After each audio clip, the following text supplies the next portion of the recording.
एक प्रसिद्ध राजा था जिसका नाम था रामधन। अपने नाम की ही तरह प्रजा सेवा ही उसका धर्म था। उनकी प्रजा भी उन्हें राजा राम की तरह ही पूजती थी। राजा रामधन सभी की निष्काम भाव से सहायता करते थे, फिर चाहे वो उनके राज्य की प्रजा हो या अन्य किसी राज्य की। उनकी ख्याति सर्वत्र थी। उनके दानी स्वभाव और व्यवहार के गुणगान उसके शत्रु राजा तक करते थे। उन राजाओं में एक राजा था भीम सिंह, जिसे राजा रामधन की इस ख्याति से ईर्ष्या थी। उस ईर्ष्या के कारण उसने राजा रामधन को हराने की एक रणनीति बनाई और कुछ समय बाद रामधन के राज्य पर हमला कर दिया। भीम सिंह ने छल से युद्ध जीत लिया और रामधन को जंगल में जाना पड़ा। इतना होने पर भी रामधन की लोकप्रियता में कोई कमी नहीं थी। हर जगह उन्हीं की बातें चलती थी, जिससे भीम सिंह को चैन न था। उसने राजा रामधन को मृत्युदंड देने का फैसला किया। उसने ऐलान किया कि जो राजा रामधन को पकड़कर उसके सामने लाएगा वो उसे 100 सोने की दीनार देगा। दूसरी तरफ राजा रामधन जंगलों में भटक रहे थे।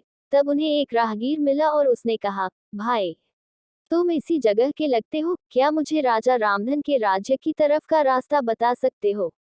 राजा रामधन ने पूछा, तुम्हें क्या काम है राजा से?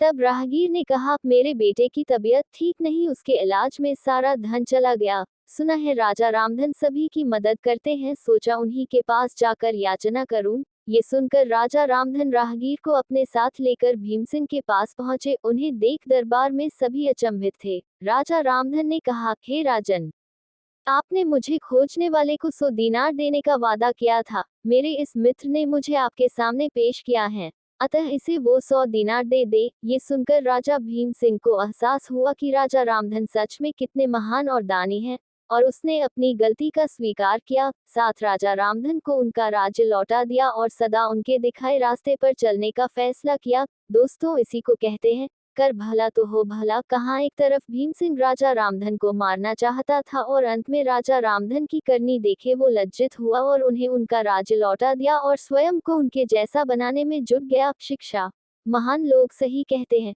कर भला तो हो भला। रामधन की करनी का ही फल था जो वो हारने के बाद भी जीत गया। उसने जिस तरह सभी की मदद की, उसकी मदद अंत में उसी के काम आई। इसलिए कहते हैं मनुष्य को अपने कर्मों का ख्याल करना चाहिए। अगर आप अच्छा करोगे तो अच्छा ही मिलेगा। माना कि कष्ट होता है लेकिन अंत सदैव अच्छा होता है।